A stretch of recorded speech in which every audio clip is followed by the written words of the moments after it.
The corridor of the old space station was cold and dark. Lights flickered on the ceiling, but most were broken. Metal groaned as if the whole place was tired of holding itself together. Dust floated in the thin air, glowing like tiny stars under the broken lamps. A human engineer walked slowly through the corridor. His name was Daniel, a man sent from Earth to fix broken systems. He had seen many stations, many machines, but something about this one felt different. The silence was heavy, almost alive. It was the kind of silence that made the heart beat faster. Then he saw her. At first, Daniel thought his eyes were tricking him. A small figure stood in the shadows. Trembling, it was a child, but not human. Her skin glowed faintly blue. Her hair floated as if touched by static. Her large eyes, shining like liquid silver, were full of tears. The girl looked at him, and for a moment the world stopped. Then, without warning, she ran. Her tiny feet echoed in the empty hall. Her sobs carried in the air. She ran straight toward him, as if she had been waiting for him all along. Daniel froze. Why would an alien child run to a human like him? The galaxy was full of rules, full of laws. Humans were not trusted everywhere. Sometimes they were feared, sometimes hated. But this girl, she was running to him, not away from him. Her small hands grabbed his sleeve. She was shaking, her tears wetting the cloth. She said no words, only pulled, pulling him toward the darkness of the corridor ahead. Her grip was weak but desperate. Daniel felt her fear, as if it was pouring directly into his chest. For a second, Daniel hesitated. Was this a trap? Was someone using the girl to lure him into danger? He looked at the walls. Strange marks scratched across the metal, long and deep. Not the work of tools, but claws. Something had been here. Something that did not belong. The girl pulled again. Her silver eyes begged him to follow. Her tears sparkled in the faint light. She was terrified, but still she wanted him to come. Daniel took a deep breath. He had survived many dangers in space, but never had he been pulled forward by the hand of a child. Step by step he followed. The sound of their footsteps echoed down the hall. The broken lights buzzed and sparked. Every corner felt like it was hiding something. The air grew heavier, filled with the scent of burning wires and rust. Daniel looked at the girl again. Her thin shoulders shook as she walked quickly. She kept looking back at him as if afraid he would leave. Her tears still rolled down, leaving clear lines on her glowing skin. In those eyes, Daniel saw something more than fear. He saw trust in him, a stranger, a human she had never met before. The corridor twisted deeper into the heart of the station. Daniel noticed more damage, pipes torn apart, wires dangling like vines. The walls seemed alive with whispers of the past. A great disaster had happened here, he could feel it. But what disaster left children behind? Suddenly the girl stopped. Her chest rose and fell quickly. She pointed forward with a trembling hand. Her lips parted, but still no words came, only a sharp intake of breath. Daniel narrowed his eyes and tried to see what she saw. There was nothing but shadows, but deep inside something moved. A faint sound, like claws dragging against metal, echoed in the distance. The girl flinched. Clutching his sleeve tighter, Daniel's heart pounded in his chest. This was no ordinary broken station. Something dangerous was here, and the girl knew it. The silence returned, heavier than before. Daniel looked down at the child. Her tears reflected the faint light, her face full of helplessness, and yet, in her eyes there was also a question, a silent question, will you help me? Daniel did not answer with words. He tightened his grip on her small hand. He gave her a slow nod. It was enough. The girl's lips trembled, but her eyes softened with hope. Together they stepped into the deeper darkness of the station, both afraid, both uncertain, and yet bound by something neither could explain. In that moment, Daniel realized his journey had changed. He had not come here just to repair machines. He had stepped into a story that was larger than him, a story written in the tears of a child, and in the shadows of something waiting to be revealed. The station grew darker the deeper they went. Daniel followed the alien girl through narrow halls where broken wires hung like dead vines. Sparks crackled above their heads, but most of the place was silent. Only their footsteps and the faint sound of the girl's sobbing echoed through the metal corridors. She did not speak, not a single word. Her small hand only clung to his sleeve and pulled him forward. Her grip was weak, trembling, but filled with desperation. It was as if she feared that if she let go, everything would end. Daniel wanted to ask questions. He wanted to know who she was, where her parents were, What had happened here? But every time he looked at her face, the words died. Her eyes told him enough. There was pain, fear, and something worse, something she could not explain. Or maybe was too afraid to explain. They reached a wide hall. The floor was cracked. Metal plates bent upward as if struck by some great force. Dark stains marked the walls. Daniel did not want to guess what made those stains. The air was heavy, almost toxic. He could hear the faint hiss of leaking gas from broken pipes. Every breath felt sharp in his lungs. The girl stopped for a moment. She pressed her tiny hand against her chest, breathing fast. Daniel noticed it then. Her breaths were shallow, almost painful. She was struggling with the air. Her lungs were not meant for this poisoned atmosphere. He bent down, lowering himself to her level. She looked up at him with watery silver eyes. Her lips moved as if she wanted to speak, but no sound came out. Only the soft gasp of someone fighting for air. Daniel's heart ached. He wished he had an oxygen mask small enough for her, but he had only his own gear, and without it he would be dead too. He clenched his fists. Frustrated at his own helplessness, the girl pointed ahead, her hand shaking. She wanted him to keep moving.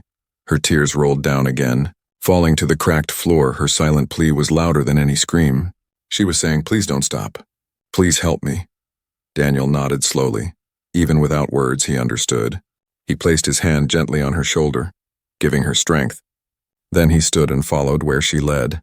The hall twisted again, turning into a passage filled with shadows. The broken lamps here glowed weakly, throwing strange shapes on the walls. Daniel felt eyes on him, though no one was there. Every sound made him tense, the drip of water, the creak of metal. Once he thought he heard breathing behind him. But when he turned, there was nothing. The girl never let go of his sleeve. Her small frame shook with fear, but she kept walking, pulling him into the darkness as if she carried some hidden map in her heart. She knew where she was going.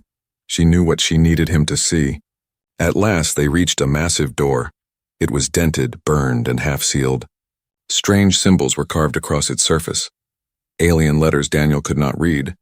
The girl pressed her tiny hands against the metal. She looked at him, then back at the door.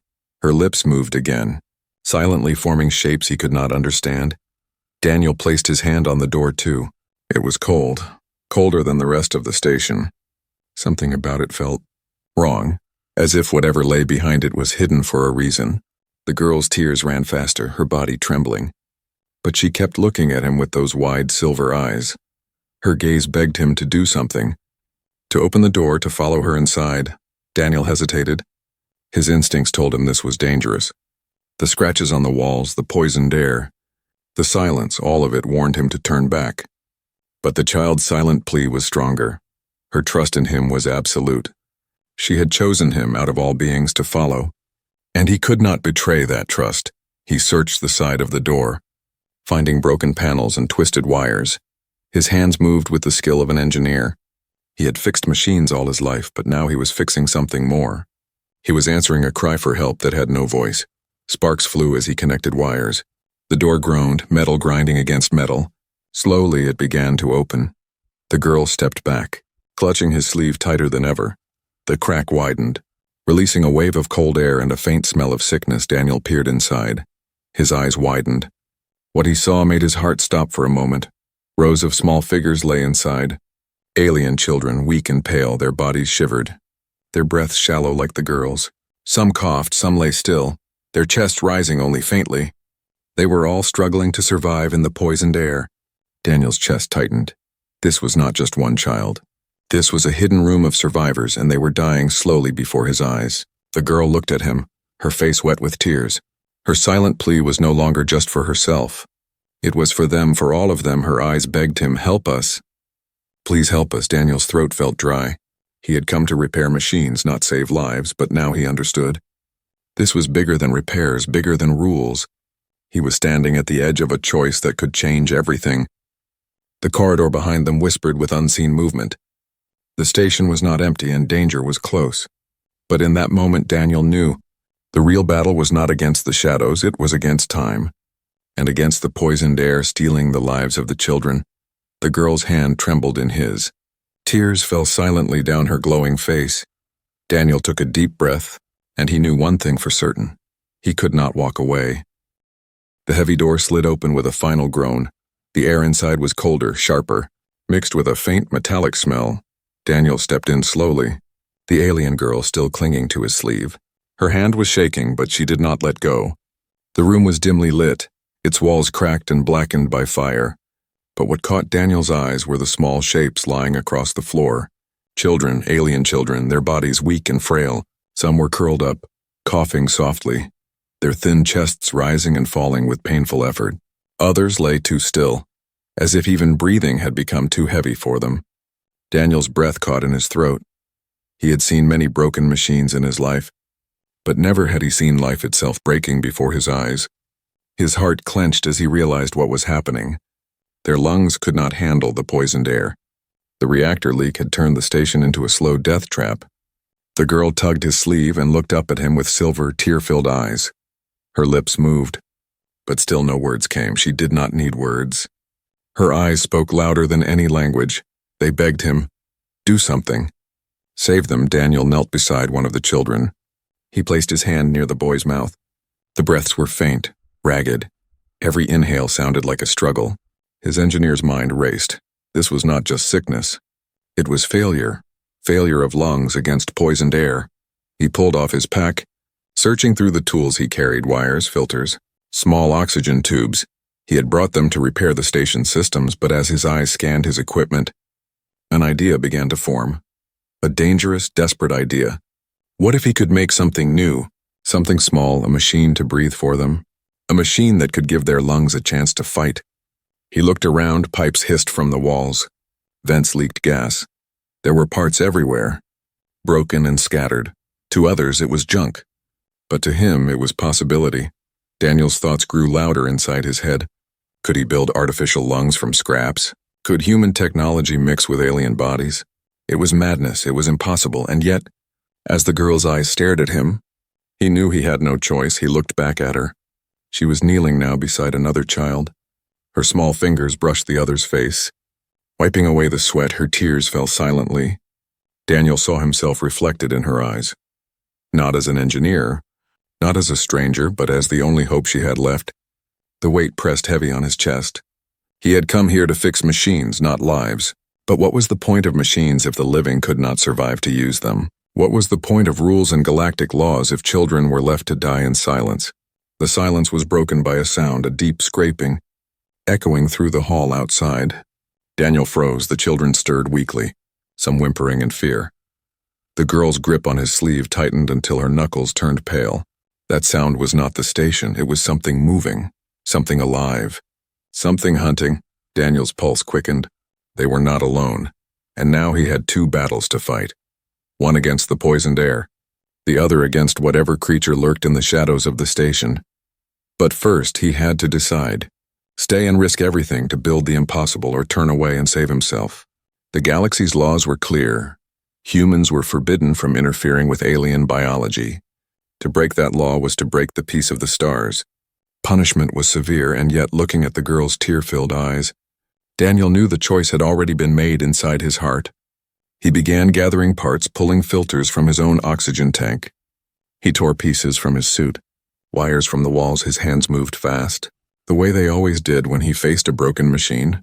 But this time it was different. This was no machine, this was life, and he could not let it flicker out.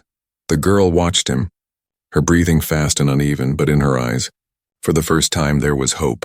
The other children stirred, too weak to rise. Yet their faint eyes turned toward him. They did not know who he was, they did not know why he was there, but they felt something. They felt that a human had come, and he was not walking away.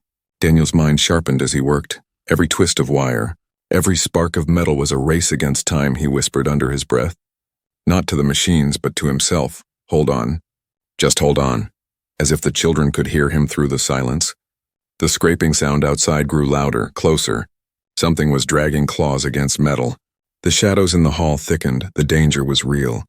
But Daniel's focus did not break. If death was coming, then he would face it with his hand still building. He would not stop until at least one child could breathe freely again. The girl knelt closer, her hand still on his sleeve. Her tears fell onto the tools he worked with, but her eyes burned with a fragile light. For the first time since he met her, she was not only begging him, she was believing in him. And Daniel realized the truth. This was not just about saving children. This was about proving what it meant to be human. Not the strongest, not the smartest, but the one who refused to walk away, the one who turned scraps into hope, and gave life where there was only silence. The room was quiet except for the weak coughs of the alien children. Each sound pierced Daniel's heart like a blade. Their breaths were shallow, their bodies fragile.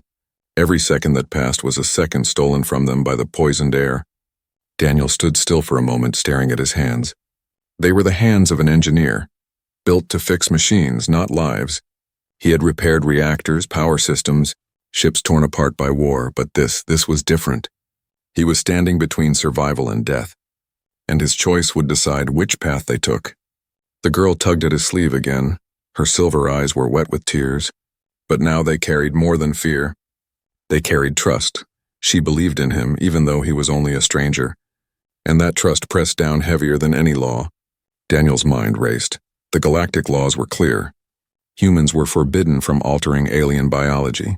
No experiments, no medical interference. It was meant to protect balance, to stop mistakes, but standing here, those rules felt cold and meaningless. They were not laws to save lives. They were walls that let children die. He clenched his fists. Was he really going to risk everything? If the Galactic Council discovered this, he could be exiled, imprisoned, or worse, he thought of his life back on Earth. His quiet apartment, the sky he had often stared at. Would he ever see it again if he broke the law now? Then he looked back at the children. Their eyes half closed, their breaths ragged, and he knew the answer.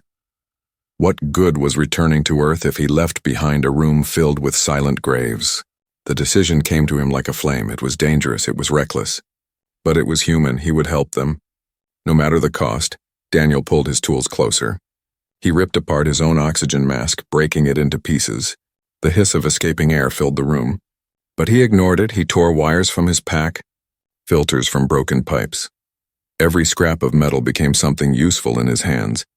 The girl watched him with wide eyes. At first she looked afraid as he broke apart his own equipment. But when she saw the shape of something new forming, her fear turned into hope. Her tears still fell, but now they were different. They were not only tears of fear, they were tears of belief. Daniel worked fast. His fingers moved like lightning, twisting wires, fusing metal. His mind was sharp, every thought pushing him toward the goal. He remembered the way human lungs worked. Air pulled in, filtered, pushed out. If he could copy that in a small device, the children could breathe again. It was not perfect science, it was not safe. But sometimes survival was not about perfection. It was about trying even when failure loomed. Minutes stretched like hours. Sweat ran down his forehead as he worked. His hands were cut from sharp edges, blood mixing with grease, but he did not stop. Every cut, every spark reminded him he was alive, and he would fight for the children to stay alive too. The girl knelt beside him, holding broken pieces when he asked, her small hands trembling but steady with determination. She did not understand the machine he was building, but she understood the heart behind it. For the first time, she was not only a frightened child, she was his helper, his partner in this impossible task. Outside the room, the scraping sound returned. Louder this time. Daniel froze for a moment, listening, claws against metal. Slow and deliberate. Something was hunting them. The children stirred weakly, fear spreading through their fragile bodies. The girl looked at Daniel, her lips forming silent words. Hurry. He gritted his teeth and kept working. The sound of claws was closer now. Every screech of metal outside was a reminder that time was running out. But his hands did not falter. If death came through that door, it would not stop him from finishing. At last he held up the rough, strange device. It was small, ugly, barely held together. But it was more than wires and filters. It was a chance, a fragile hope born from human stubbornness. He turned to the weakest child. The boy's chest barely rose, his breath shallow. Daniel placed the device gently over his mouth. The machine hissed, filters buzzing. For a long moment, nothing happened. Then the boy's chest lifted deeper. His breath steadied. The faint color returned to his pale skin. The girl gasped silently, covering her mouth with her small hands. Her silver eyes shone brighter, tears falling again. But now they were tears of joy. She looked at Daniel as if he were not just a man, but a miracle. Daniel's chest tightened. This was only the beginning. He had built one device, but there were more children, more lives waiting on the edge of silence, and outside danger waited too. He looked at the girl, then at the door. He knew he had to keep building, but he also knew the creatures would not wait much longer. The decision had been made. He was no longer just an engineer repairing broken stations. He was a human fighting for life, and he would not stop. Not until every child in this room had a chance to breathe again. The boy's breathing grew steadier with every hiss of the crude device. Daniel let out a shaky breath of relief. It worked, not perfectly, not safely, but it worked. The girl's silver eyes sparkled with hope as she clutched his arm. For the first time, her tears were not only of fear, they carried gratitude. And yet the silence in the corridor outside reminded Daniel of one truth. They were not safe. Not yet. The scratching returned. A slow, dragging sound. Claws against steel. It echoed through the hall beyond the broken door. The alien children stirred, their weak eyes darting to the sound. Even the girl's grip on his sleeve tightened until her knuckles turned pale. Daniel froze, listening. The scrape grew louder, then paused. A deep, guttural growl filled the silence. Low, hungry, patient. Whatever stalked the halls was not a machine. It was alive, and it was hunting. Daniel's instinct screamed to run.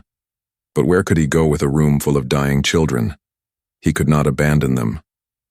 His heart raced, his mind split between two impossible tasks: keep building devices to save their lives, or defend them from whatever beast crept closer. He glanced at the broken equipment around him. Metal scraps, pipes, shattered panels. To most, it was useless. But to him, it was survival. He snatched up a long steel rod and tested its weight. Not a weapon by design, but it would have to do. The girl watched him with wide eyes. She shook her head quickly as if begging him not to leave. Her silent plea was clear. Don't go out there. Daniel knelt down, meeting her gaze. I won't leave you, he whispered. Even if she could not understand his words, the tone was enough. She clung tighter, her tears falling again. The door shook suddenly. A loud slam made the walls vibrate. The children whimpered in fear. Daniel raised the steel rod, his pulse hammering in his ears. Another slam, harder. The door bent inward, its weakened hinges screeching. The girl pressed herself against Daniel's side, her small body trembling. He could feel her heart racing as if it might burst from her chest. He wanted to tell her it would be okay, but he could not lie. Not when the door finally cracked and the creature revealed itself. It was massive, its body twisted by radiation and hunger. 4 arms dragged against the walls as it pulled itself through the door. Its skin glistened with patches of bone and raw flesh. Its eyes glowed a sickly green, unblinking, and from its jaws dripped thick saliva that sizzled when it hit the floor. The children gasped weakly, some covering their faces. The girl buried her face into Daniel's side. Her tears soaking his clothes, Daniel tightened his grip on the steel rod. Every instinct told him to run. But behind him were children who could not run. This was their last defense. He was their shield.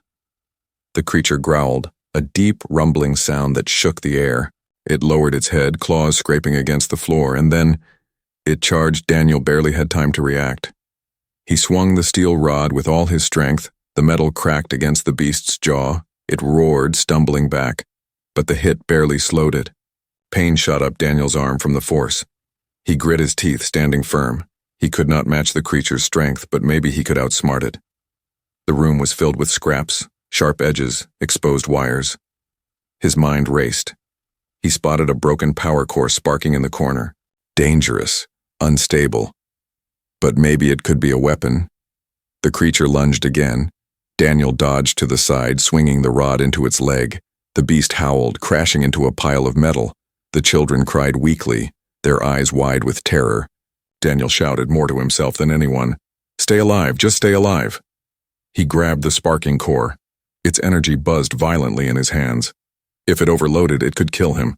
But if he aimed right, it could kill the beast instead. The creature turned, its glowing eyes narrowing on him. It roared and leapt forward, claws extended. Daniel hurled the core with all his strength. It struck the beast's chest, sparks exploding in a flash of blue light. The explosion sent Daniel crashing to the ground. The air filled with smoke and fire. The children coughed weakly, covering their faces. Daniel's ears rang as he struggled to rise. His body ached, his vision blurred, but through the smoke he saw it. The beast writhed, its skin burning. It thrashed wildly, crashing against walls. Sparks rained down from the ceiling as pipes burst open. Finally, with a final roar, the creature collapsed. Its twisted body lay still, smoke rising from its chest. Daniel gasped for breath, his chest heaving. He dropped the bent steel rod, his hands shaking. The girl rushed to him, her eyes wide with both fear and relief. She pressed her hands against his chest as if checking he was still alive. Tears fell again, but this time mixed with hope. Daniel smiled weakly, his voice rough. "I'm still here," he whispered. She didn't need the words to understand. She leaned against him, trembling, but alive. The children looked at him with wide, tired eyes. Even in their weakness, they seemed to understand. This human had fought for them. This human had stood against the monster when no one else could. Daniel's relief was short, because in the silence that followed, he realized the battle was not over. One beast was dead, but the station was full of shadows, and more could be waiting. Worse, his oxygen supply was running low, and he had destroyed part of his gear to build the device. He looked at the boy breathing softly with the crude, artificial lung. One life saved, many more waiting. But how much time did they really have before both the air and the monsters consumed them all? Daniel clenched his fists. The fight was only beginning, and he was not sure if he had the strength to see it through, but as the girl's small hand clung to his sleeve once more, he knew he would try, even if it cost him everything. Smoke still hung in the air. The beast's burned body lay twisted near the broken door. The alien children coughed weakly, their tiny lungs struggling against the poisoned air. Daniel leaned against the wall, his chest rising and falling. Every muscle in his body ached, his arms trembled, his lungs burned. But when he looked at the children, he knew he could not stop. The crude device he had made still hissed softly on the boy's face. Each sound was proof of life, proof that his desperate plan could work. But there were many more children lying on the floor, their breaths shallow, their eyes fading. One device was not enough, he had to build more. The girl tugged at his sleeve again, her silver eyes filled with tears. She pointed at the others, her silent plea stabbed into his chest like a blade. "Please save them too," Daniel nodded slowly. His heart pounded, he was exhausted, his oxygen was running low, but he could not stop now. If one could be saved, maybe all could be saved. He set his jaw and began again. He tore more wires from the walls, pulled filters from broken pipes. His fingers bled as he worked. Every piece of scrap metal became part of a design in his mind. He worked faster, faster, as if racing against death itself. Sweat mixed with blood on his face. But he ignored the pain. The girl stayed beside him. Her small hands passed him broken parts. Her eyes never left his face. She was frightened but also full of something new. Faith. She believed in him, and that belief gave him strength when his body wanted to collapse. Outside the room, the silence did not last. The station groaned. Another deep roar echoed from the halls. Not one beast this time, many. Their claws scraped against the walls. The sound of hunting grew louder, closer. Daniel's chest tightened. He did not have much time. He finished a second device. His hand shook as he placed it on another child. The hiss of filtered air began. The child's chest rose deeper. A faint smile touched the girl's lips through her tears. 2 children breathing, but many more still waiting. Daniel's vision blurred. His oxygen gauge blinked red. His own supply was almost gone. He felt lightheaded, every breath sharp. Still he kept working. Every strike of his tools was an act of defiance against the laws of the galaxy, and against death itself. The door rattled. A clawed hand punched through the metal. The children gasped in fear. The girl screamed without sound. Daniel grabbed the steel rod again. His body screamed in protest, but he stood, placing himself between the children and the door. The door bent open with a screech. 3 beasts forced their way inside, their glowing eyes locked on the children, their mouths dripping with hunger. Daniel tightened his grip on the rod. His chest ached, his vision darkened, but his heart blazed with fire. He swung the rod as the first beast lunged. The impact cracked against its jaw. The beast roared, slamming him against the wall. Pain shot through his body. His ribs felt broken, blood filled his mouth. But he did not fall. He stood again, staggering. He swung once more, screaming with fury. The rod snapped in half, but his rage did not. The girl rushed to his side. Her tiny hands tried to pull him back. Her silver eyes begged him not to throw his life away. But Daniel shook his head, his voice weak but steady. "Stay back. Protect them." The beasts advanced. Daniel grabbed a sparking wire from the floor. He wrapped it around his arm. Electricity burned his skin. But he held it tight if he could not fight with strength. He would fight with fire. The first beast lunged again. Daniel rammed the wire into its chest. Sparks exploded. The smell of burning flesh filled the air. The creature shrieked and collapsed. The shock ran through Daniel's body. His vision went white. He fell to his knees, gasping for air. The other 2 beasts roared. Stepping closer, the girl cried silently. Pulling at him, Daniel looked at the children, their weak faces, their shallow breaths. The crude devices hissing softly, life clinging by a thread, and in that moment he understood. He might not survive this, but if the children lived, it would be enough. If they lived, then his sacrifice would mean something. He forced himself to stand again, his body broken, his oxygen nearly gone. But his eyes burned with human fire. He spread his arms wide.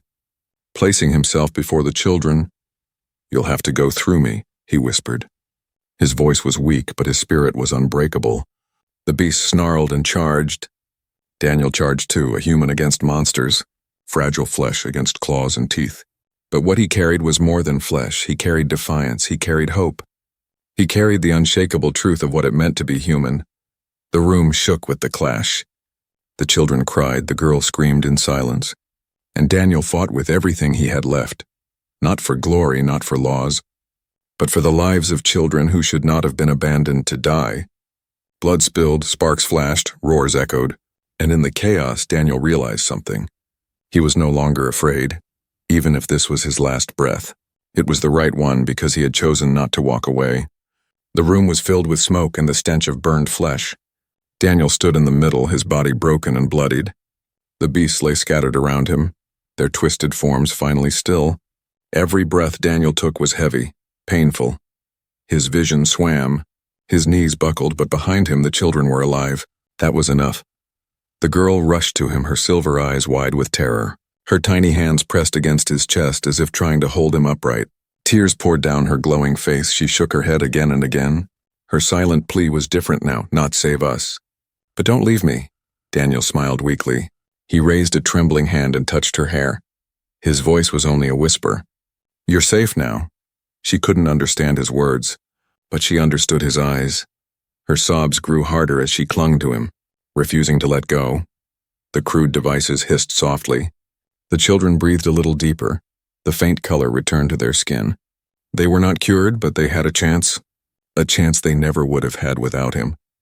Daniel collapsed to his knees. The girl cried out silently, trying to pull him back up, but his strength was gone. His oxygen supply was empty. Every breath was fire in his lungs. His body screamed for air that was no longer there. The girl pressed her face against his chest. Her tears fell like rain onto his blood-stained shirt. And in her heart she screamed a soundless cry to the stars. A cry for him not to die. A cry for the universe to see what he had done. The door groaned again. But this time it was not claws, it was heavy boots. Figures in armored suits entered, alien rescuers. Drawn by the fight and the alarms, their glowing helmets scanned the room. They froze at the sight before them, a human, broken and bleeding, surrounded by alien children still breathing because of his crude machines, and an alien girl clutching his body with all her strength. They looked at each other in shock. This was not supposed to happen. By galactic law, it could not happen. Humans were forbidden from such acts, and yet, here it was, proof in front of their eyes. One of the rescuers bent down. checking the devices Daniel had made. They stared in disbelief. Crude, dangerous, unstable, and yet working. Something no one in their advanced systems had thought possible. The girl looked up at them, her eyes burning with silver tears. She pointed at Daniel. Her lips moved, forming silent words, but every alien in the room felt the meaning. She was saying, "He saved us." Daniel's vision blurred. He could barely see the armored figures through the haze. He felt the girl's small hand gripping his tightly, her tears falling endlessly, and for the first time since he had arrived, he felt peace. He had done what he could, even if the galaxy punished him, even if he never breathed Earth's air again. The children lived, that was enough. His body went still, the girl shook him, her sobs silent but full of agony. The rescuers stood frozen, their laws heavy in their minds. But even heavier was the truth they could not deny. They had seen courage, sacrifice, and compassion. They had seen what it meant to be human. Word spread. The story of a human who broke the laws to save alien children traveled across the stars. Some called him a criminal, but more called him a hero for the first time. Many alien races looked at humanity differently, not as reckless intruders, but as beings who could love so deeply that they would give their lives for strangers. The girl never forgot. She carried the memory of Daniel with her always. She grew strong.